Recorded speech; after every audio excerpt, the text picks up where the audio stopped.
Welcome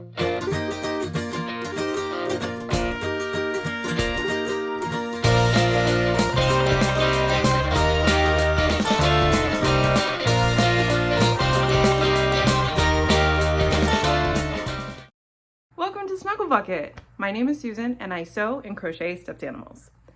That sounded dumb. Can we try that? Let's try that one more time. Take two. Welcome to Snuggle Bucket. My name is Susan and I sew and crochet stuffed animals. I'm getting very excited because it's the middle of September and October through December I have so many markets coming up. I have 3 Halloween ones and right now 2 Christmas ones. They're each 2 days and I have more in the pipeline hopefully. So I have a ton of stuff to make. I'm really got to get moving. I have 3 different ways that I sell with my business. One is markets where I sell pretty much exclusively crochet items. The second is my website. That's the first way I started selling about 2 years ago, where I sell sewn stuffed animals and occasionally a ready to ship or a made to order crochet listing.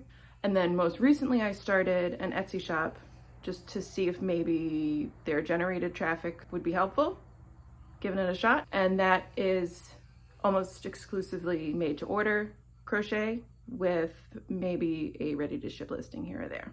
During the holiday season, October through December, I got all of them going full force. I've been meaning to start a YouTube channel to vlog since I started my business 2 years ago and just haven't pulled the trigger. But I have so much happening in the next few weeks that I thought this would be a really good opportunity to get started. Ultimately, what I would like to do with this channel, in addition to studio and market vlogs, I'd like to do some general crafting videos as well as maybe some cozy lifestyle. However, from now until Christmas, this is my lifestyle. So I'm crocheting my fingers off, I'm working on some sewing projects, and I'm trying out some new projects that I'm really excited about and I would love to share with you.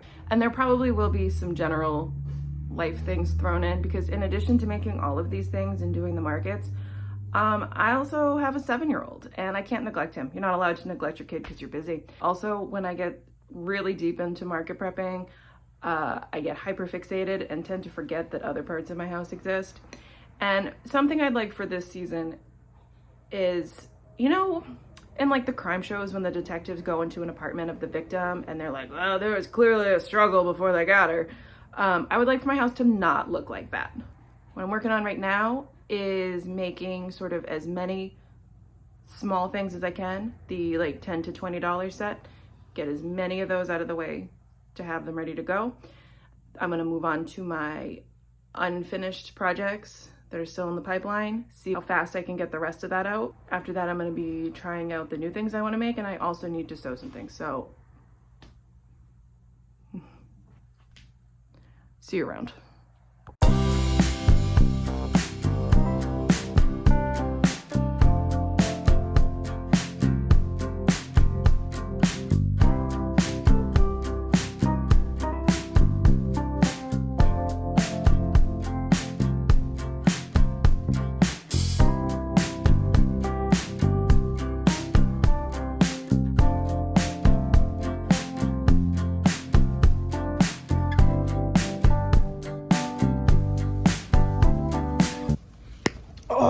Oh, no. So close. Okay, well, I can't figure out how to fix that, so that one's ours now.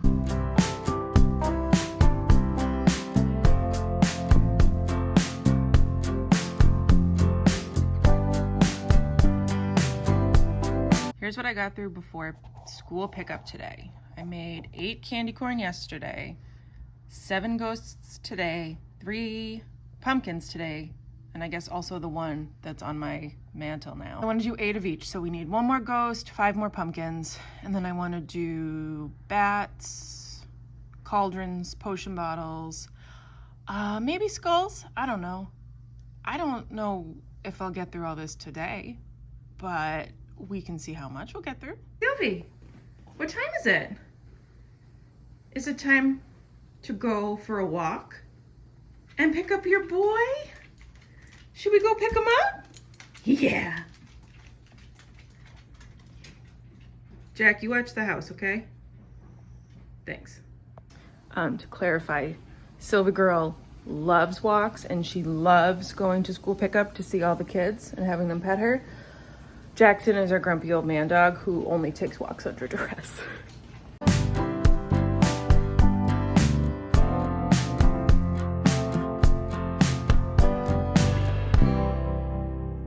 So I finished the 8 ghosts and kind of decided 8's too many of each one, especially if I'm gonna have a bunch of different kinds. I don't know if anyone's even gonna want Halloween keychains. My thought was that I have 3 different Halloween events, but even if they're very popular, I have a week or 2 between each one that I could make some new ones. So I think I'm gonna do 4 to 6 of each of the new kinds. Anyway, these pumpkins are all done.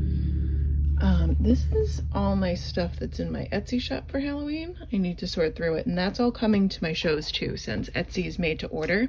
I don't need to ship these ones out, so that can be stocked for my markets. I'll show you that tomorrow when the light's a little better. It's getting a little dark. And then I do have these little guys from Dee Dee's Plushies. He's all fuzzed up, hold on. So these little moths, so this is Mothman. And I have a regular night moth. Where's your face? A rosy maple. And a lunar moth. So we have some choices. So I don't think I need 8 of each kind right off the bat. I also may end up deciding to do half as keychains, half as just like minis, and maybe advertise them as desk pets or something like that. It's tough to gauge because when people come to my booth, I think my cheapest items are like $6 and $7 whales and octopus. And a lot of times people will come up and their kids will want something and they'll be like, what's the cheapest thing you have? And then they get, you know, the whale, which is like this size. And that's fine. I appreciate them buying anything. But like as a mom, I'm kind of annoyed by that. Like my kid doesn't need more little crap hanging around the house, which my thought was if it's a keychain, I would be happy to spend an extra $2 on a keychain because then he can use it for something. I think it's more enticing for older people as a keychain too. A lot of times adults will come to my booth and they'll be like, oh, if only I had a kid, because they think it's cute. But you know, some of us don't have 1,000 stuffed animals. I'm not one of those people. Can't relate. So I have like a big cauldron bucket that I used at a market last year. I may do half and half, and I'll put some without keychains in the cauldron, call them Halloween minis, because then if the keychains sell out and these don't, I can always add a keychain, and vice versa. If the keychains don't sell, I can take it off and put it in the cauldron. So this seems like a decent plan, right? It's hard to know. I kind of wish I had used a thinner yarn for these leaves, because she's chunky. For everything I make, I will post the name of the pattern and the pattern designer in a blog post on my website, which I will link in the description below. If I missed anything by any chance, because I'm sure it's going to be a long list, leave a comment and I will add it right away.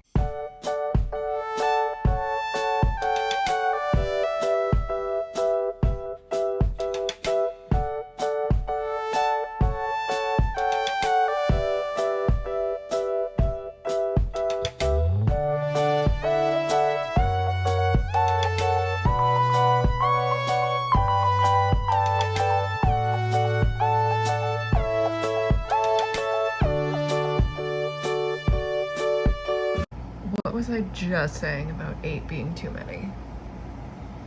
But here we are.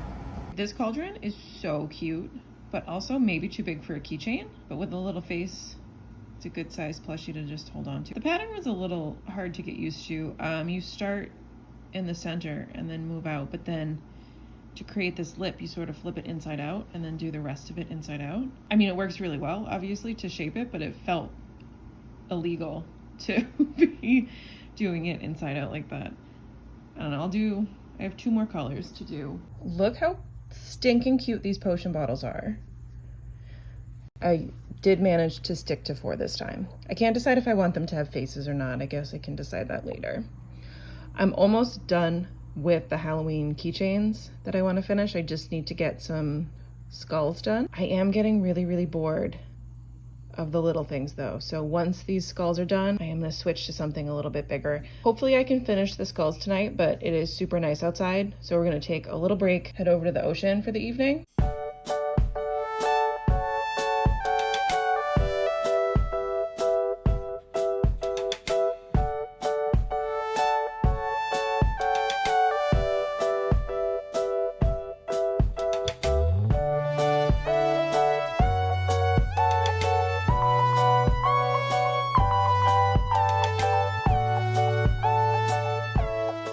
Morning, it's Monday. In addition to finishing all the Halloween keychains this weekend, okay, that's a lie. I crocheted all the Halloween keychains. I did not do the embroidery or tag and keychain assembly yet, so that needs to happen. But in addition to finishing crocheting all of them, I made this guy. Are you kidding me? Are you kidding me? I love him.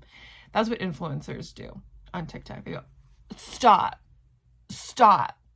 Are you kidding me? Wait. But he's actually, look at him.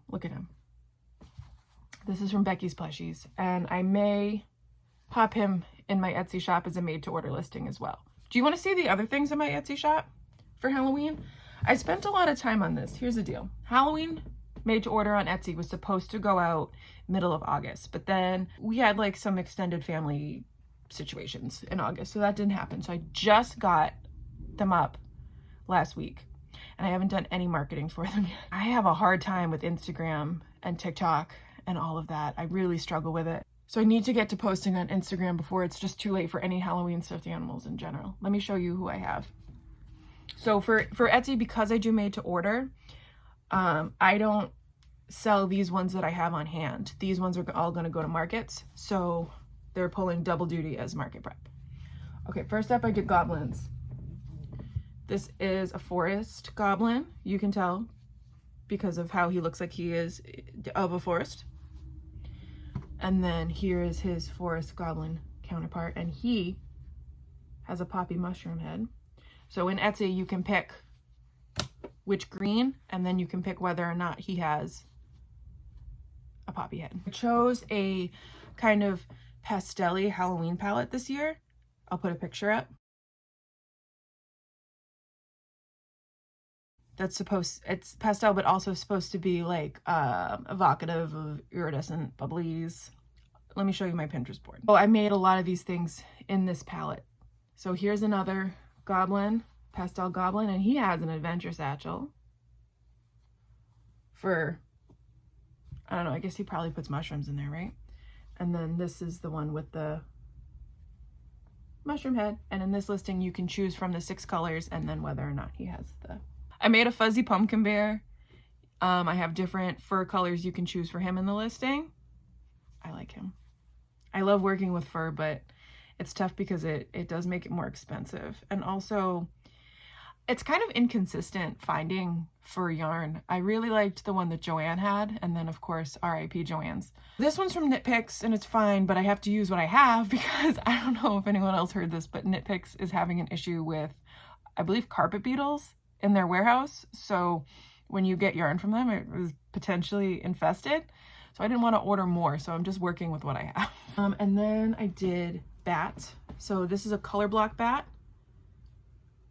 Do we have 2 of these? Yes. Color block bats in the 6 pastel colors, and in the listings you can pick 3 colors to color block them. Neutral bats. These are super cute, right? Like, not to I didn't make the pattern, so it's fine if I say that. These are super cute. Is that everything for Halloween? Oh, I meant to put up, I have 2 other things I want to put up, but now I don't know if I will. So I have those fuzzy moth keychains. This is a reject version because he's so crooked, but I think I showed these earlier. I have 4 different, I can still put these up. I also was going to do Build a Ghost, where I made all these ghosts and then accessories for them, like hats and bows. I guess I could still do, I don't know, I guess what does it hurt to put it up, right? And then if nobody wants it, they just don't buy it. Etsy is sort of just an experiment for me at this point anyway. I know Etsy gets a lot of flack, and kind of rightfully so, for all of the fees that they charge. In my mind though, I'm paying a monthly fee for my Shopify, and I have to drive 100% of the traffic myself. And I pay a monthly fee for Shopify whether or not I sell anything.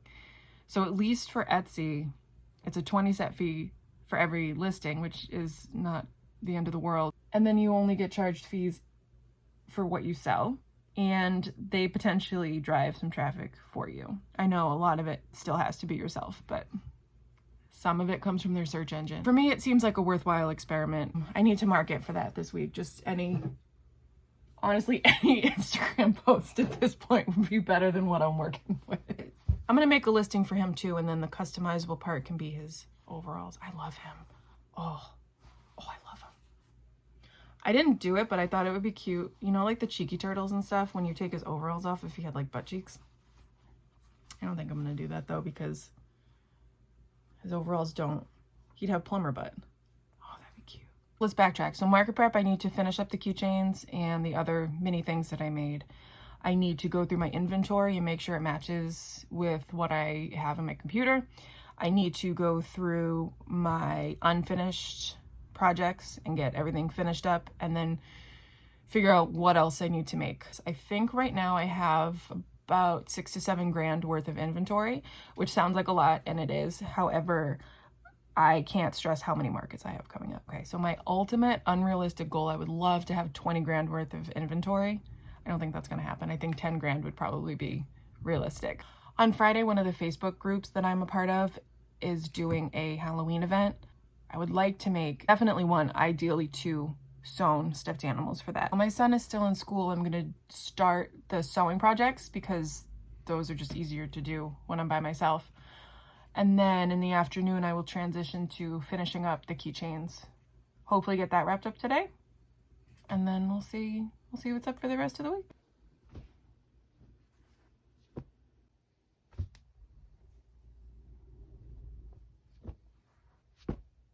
My plan is I'm gonna make a bat and a werewolf, which are always very popular for Halloween, but then I wanna try something I haven't done before, which is like put little clothes on them. So the bat is gonna have a little dress. The werewolf is gonna have jammies. Wait, so she's gonna have a dress, but I also got stuff to make a tutu. Rats! Should I do the tutu instead? Would a bat look cuter in a tutu or a dress? A tutu, right? Oh, crap. Let me start with the dress. So I guess what I'm gonna do first is I'm going to try out the 2 patterns that I got for the dress and the pajamas, just to make sure they work, because if they don't, I'll go in a different direction for the stuffed animals in general. So let's see if we can get these done today. Oh, I need to iron. I hate ironing. I forgot that about sewing these. When you sew the fur fabric, you don't have to iron anything. In fact, you should not iron it. That would be a disaster. But these you have to iron. Oh, I hate that. That's okay. We can work it out. I can be brave and iron things.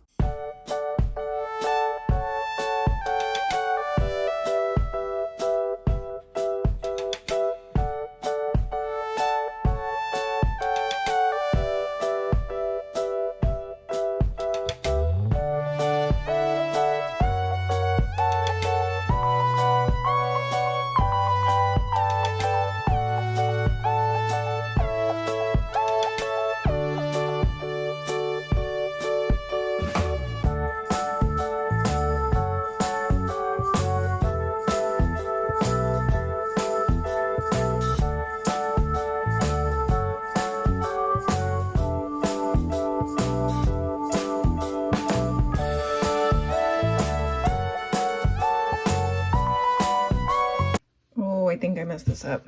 I think I messed up the Velcro, but I don't totally understand how. Oh dear. All right, I'm gonna push through, see if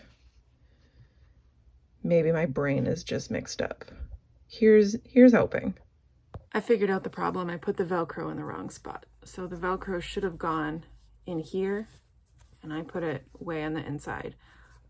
I'm going to visit this another day because I'm a little frustrated. I haven't sewn for so long in anything other than faux fur that I kind of forgot how much more pleasant it is to sew with something that's not bulky. I'm going to revisit this. I think my plan will be make the stuffed animals first, the werewolf and the bat, so at least I have them, and then if there's time, I'll remake this and the other outfit. But for now, I need to I need to take a break and go work on the keychains.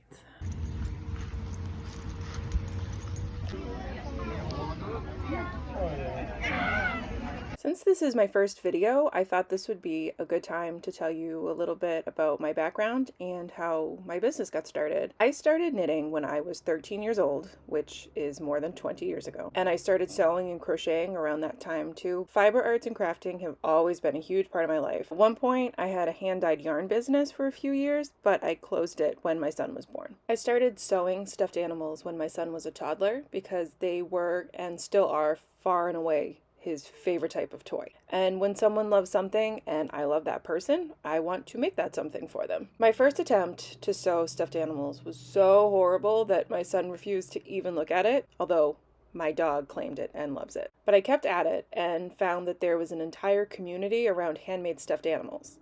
I launched my shop in the summer of 2023. Because of the material costs and the time that goes into sewing stuffed animals, they can be pricey. I keep my prices on the lower end of the market spectrum, but they still average $135 to $150 a piece. I wanted to start selling at in-person markets, but I knew that price point was not at all what market goers were looking for. So I drew back on my experience as a fiber artist and began to crochet plushies as well. Yarn is typically less expensive than fabric, and most items take significantly less time to make, so the price points of these items are much more market friendly. Also, sewing takes up dedicated time and space. Crochet though, I can pick it up or put it down anytime I want. I can do it when I'm spending time with my family, which makes it a much more accessible activity for me.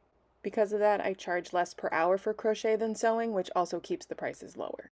So while sewn animals sell best in my online store, crochet is what's popular at my markets. Another awesome thing about making both types is that it allows me to expand my sensory offerings. We're a neurodivergent family, and my son and I have found stuffed animals to be helpful comfort items and sensory tools. My sewn stuffed animals are weighted and feature different fabric textures in each piece. Crocheting offers even wider options for tactile input because different yarns feel different when worked up. There's a wide variety of choices for sensory preferences.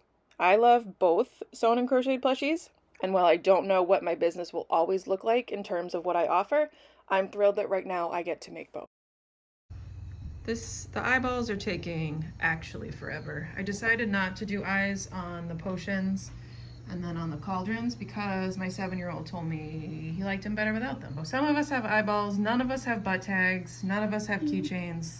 Some of us are even missing our eyes. So I'll see you, I gotta go make dinner now, so I'll see you tomorrow for this.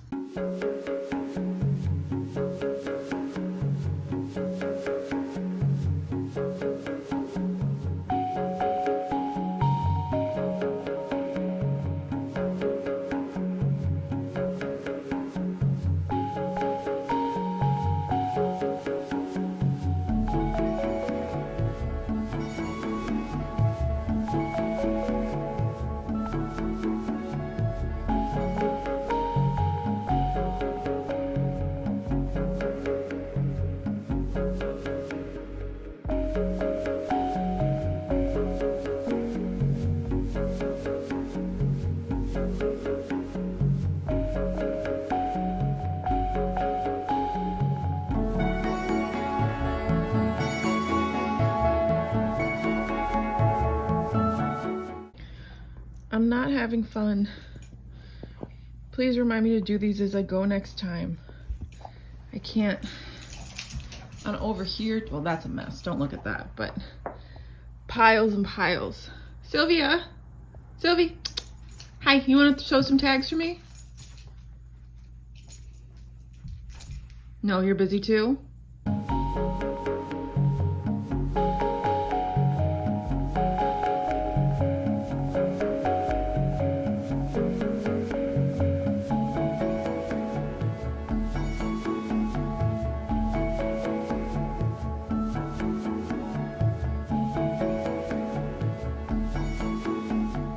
I made a pretty good dent in the tags that I had ready to go. The issue is that one, I ran out of tags. I had to order more and I have to hope that they get here super soon. And two, I'm bored out of my mind. It's so boring just to sew those onto butts all day. This is a really good example of why I need to just do them as I make them instead of saving them all for one day. There's no need for that. I'm gonna just have to keep chipping away. wait for the rest of them to get here. In the meantime, I'm gonna make some cotton candy kittens, I think. Wouldn't that be so cute? What I meant when I said there appears to have been a struggle. Does anyone have a neat studio? Like, I'm so happy that I have this space. I know and I understand that I'm very lucky to have that. But anyone who has a studio space, is it clean? How do you keep it clean? I don't know where I would even start keeping it clean because I have so many different crafts and hobbies and they all have so much stuff and it all goes everywhere. And then that guy fell over. Are you okay, man? Anyway, if you have a studio and you are able to keep it neat, I would love to know how you do that.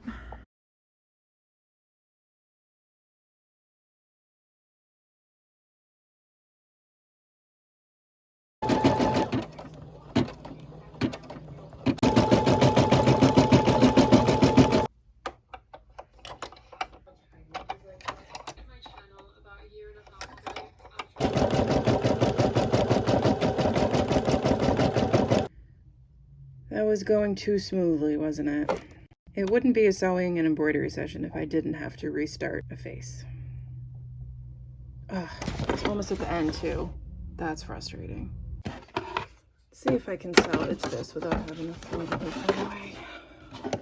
I hate having to waste it, but sometimes there's just nothing you can do. Let's see. Oh dear.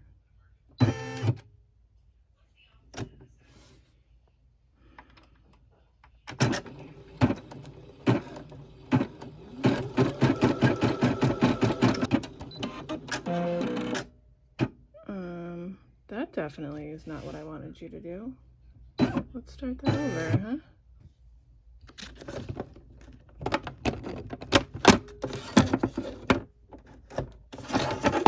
So the answer is yes, I do need to restart this. I'm gonna skip over to the bat. I have him queued up already. Skip to the bat and then redo the wolf.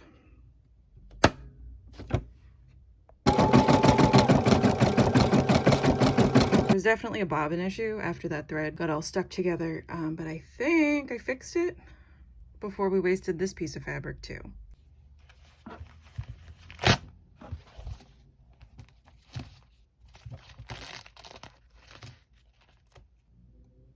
I think I'll do the wolf's eyes in this style instead. I liked this because it had the yellow and I thought that made it a little bit creepier than like a regular dog. But also these eyes are cuter, and then I need to hand embroider little teeth on them and then clean up his little stabilizer mouth.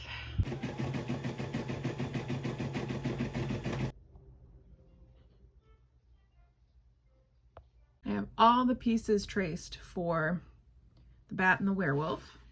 I'm gonna hit pause on this for now and finish them up tomorrow. Hopefully I have time to finish both of them by Friday for the event. If not, I'll at least have one. And if not, I tried my best and no one can make fun of me.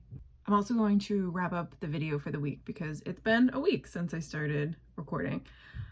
Thank you so much for hanging out with me in my first YouTube video. I hope you'll join me next time.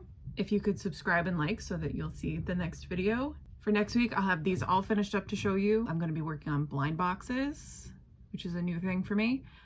I am revamping my tent setup, so I'm getting those pieces in the mail and I'm going to be testing them out. And then just more market prep because my market is the following weekend. So I hope you will come back. Thank you for hanging out with me and we'll see you later.